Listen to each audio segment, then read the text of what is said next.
একসময় অনেকে বলতো যে নায়ক অপূর্ব, জিওল ফারুক অপূর্বর সাথে তোমার অনেক বিরোধ রয়েছে কিংবা তোমাদের কোনো ঝামেলা হয়েছিল, এরকম কিছু একটা শোনা গিয়েছিল।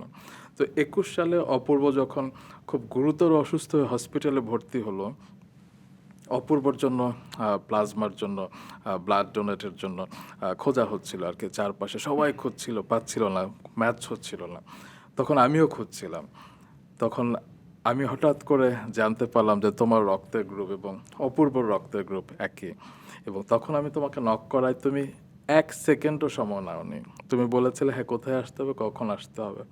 পরে তুমি নিজে এসে আমাকে পিক করে হসপিটালে গিয়েছিলে। আমার না সেদিন তোমাকে বলা হয়নি। Thank you.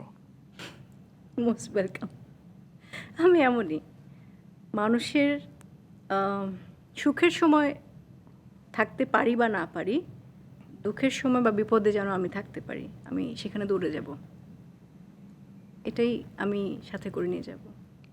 এবং সেদিন ফাইনালি তুমি ডোনেট করতে পারোনি। তখন ডক্টররা জানিয়েছিলেন যে যারা মাদার তারা আসলে সেটা করতে পারবেন না। তখন অপূর্ব আপসেট হয়েছিল, কিন্তু অপূর্ব তোমার প্রতি এত গ্রেটফুল হয়েছিল এবং পরবর্তীতে আমাকে বলেছিল আসলে পূর্ণিমা একজনে। থ্যাঙ্কস বলেছে। আমি জানি না কি একটা একটা ভুল বোঝাবুঝি ছিল হয়তো বা আমাকে নিয়ে ওনার।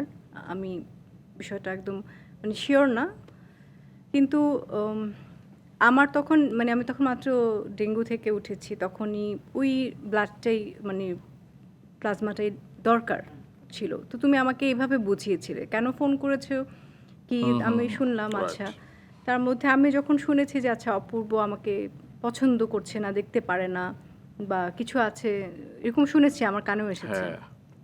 আমি জানি।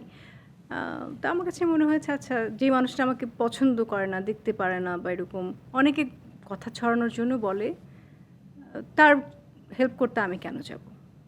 এটা মাথায় আসে নাই।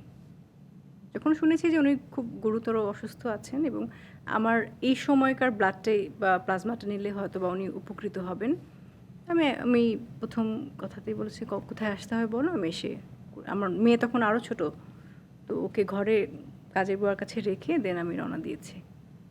বাহ। তো ওই মানুষের কথা মানে শোনা কথা নিয়ে যে আমার উপর রাগ, আমাকে সে পছন্দ করে না, দেখতে পারে না, ওগুলো নিয়ে বসে থাকি না কখনো।